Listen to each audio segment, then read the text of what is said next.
आज वक्फ के ऊपर माननीय सुप्रीम कोर्ट का फैसला आ गया है। माननीय सुप्रीम कोर्ट में जो नया वक्फ कानून है उसकी 12 धाराओं को चैलेंज किया गया था, 12 धाराओं को स्टे करने की मांग की गई थी। माननीय सुप्रीम कोर्ट ने उसमें से 11 धाराओं पे स्टे नहीं किया है, केवल एक प्रोविजन पे स्टे किया है, जहां उसमें ये लिखा हुआ था कि जो 5 साल से प्रैक्टिसिंग मुस्लिम होगा वही वक्फ कर पाएगा, और बाकी की सारी जितनी मांगे थी सबको नकार दिया है। इसका मतलब ये हुआ कि अब वक्फ बाई यूज़र का कॉन्सेप्ट नहीं चलेगा, वक्फ बाई ओनर का कॉन्सेप्ट चलेगा। कोई ये कह के कि नहीं मैं तो 20 साल 30 साल 40 साल से इसको यूज़ कर रहा हूँ इसलिए ये वक्फ हो गया, वो नहीं चलेगा।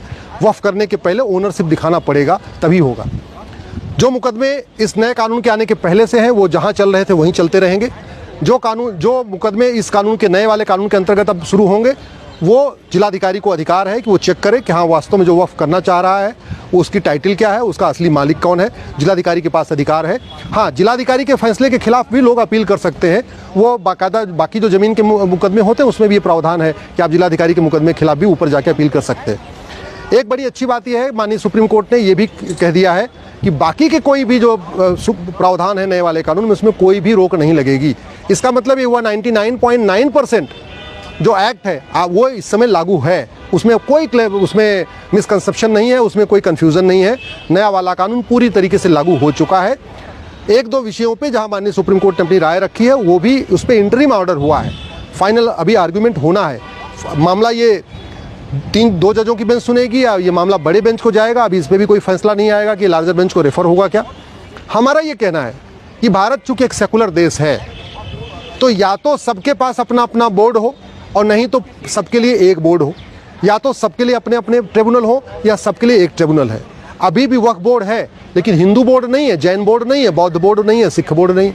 इस नए वाले कानून में भी वक्फ ट्रिब्यूनल है लेकिन हिंदू के पास अपना ट्रिब्यूनल नहीं है, जैन के पास अपना ट्रिब्यूनल नहीं है, बौद्ध के पास अपना ट्रिब्यूनल नहीं है, सिखों के पास अपना ट्रिब्यूनल नहीं।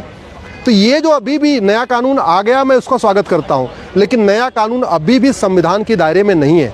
संविधान के शेड्यूल 7 के लिस्ट 3 में लिखा हुआ है चैरिटी, इंडाउमेंट, डोनेशन। इसका मतलब यूनिफॉर्म चैरिटी कोड होना चाहिए, यूनिफॉर्म प्रॉपर्टी कोड होना चाहिए, यूनिफॉर्म इंडाउमेंट कोड होना चाहिए।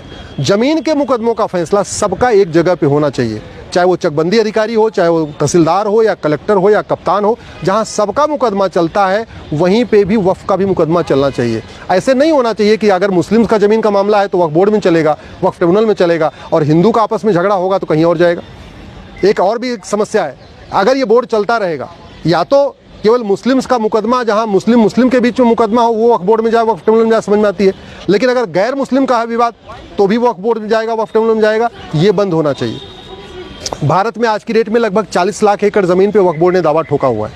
40 लाख एकड़ ज़मीन पे वो काफ़ी मुकदमे आपस के खुद के हैं, मुस्लिम्स का आपस में बीच में है, लेकिन उसमें ज़्यादा मुकदमे मुस्लिम और गैर मुस्लिम के हैं, और सबसे ज़्यादा मुकदमे मुस्लिम्स और सरकार के बीच में है, क्योंकि वक्फ बोर्ड ने आर्मी की ज़मीन पे भी दावा ठोक रखा है, नेवी की ज़मीन पे भी दावा ठोक रखा है, एयरफोर्स की ज़मीन पे दावा ठोक रखा है, रेलवे की ज़मीन पे, हाईवे की ज़मीन पे, एक्सप्रेसवे की ज़मीन पे दावा ठोक रखा है, गोचर ज़मीन पे, बंजर ज़मीन पे भी दावा ठोक रखा है, नदियों के किनारे ज़मीन पे भी दावा ठोक रखा है, पहाड़ियों के किनारे भी ज़मीन पे दावा ठोक रखा है।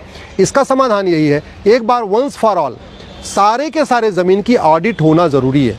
अगर ऑडिट नहीं होगी तो जो 40 लाख एकड़ ज़मीन पे दावा ठोक के रखा हुआ है वो ज़मीनें वापस लेना बहुत मुश्किल हो जाएगा। इसलिए मैंने इस जो याचिका है हमने उसमें ये मांग किया है कि तत्काल सभी ज़मीनों की ऑडिट किया जाए। और दूसरा, 1 नेशन 1 लॉ होना चाहिए।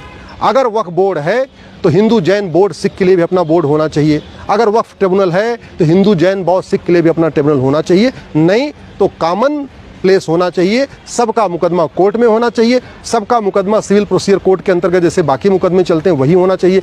ऐसा नहीं होना चाहिए कि काशी का मुकदमा, अयोध्या का मामला, भद्रकाली, भोजशाला, अटाला, बाकी जो विवाद हैं वो कोर्ट में चलेंगे, और वहीं वक्फ बोर्ड कहीं दावा ठोके तो मामला फिर वक्फ बोर्ड, वक्फ ट्रिब्यूनल में चलेगा।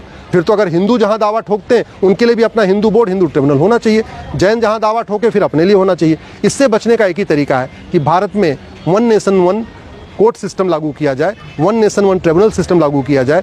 रिलीजन के आधार पे न बोर्ड हो सकता है, न रिलीजन के आधार पे ट्रिब्यूनल हो सकता है। अभी भी जो ये वक्फ बोर्ड, वक्फ ट्रिब्यूनल चल रहा है ये संविधान के स्पिरिट के खिलाफ है। संविधान ने में साफ साफ लिखा हुआ है, मजहब के आधार पे न तो कोई नियम हो सकता है, मजहब के आधार पे कानून नहीं हो सकता, मजहब के आधार पे कोई वक्फ बोर्ड नहीं हो सकता, मजहब के आधार पे कोई ट्रिब्यूनल नहीं हो सकता, मजहब के आधार पे कोई स्कीम्स नहीं हो सकती। WAQF नाम का शब्द कहीं कॉन्स्टिट्यूशन में है ही नहीं है। इसलिए अभी भी नए कानून के बाद भी जो चल रहा है ये भी अनकॉन्स्टिट्यूशनल है। इसलिए हमने इसको भी माननीय कोर्ट में चैलेंज किया है और आने वाले टाइम में हम इस मामले को भी माननीय सुप्रीम कोर्ट में फाइनल हियरिंग के लिए रिक्वेस्ट करेंगे।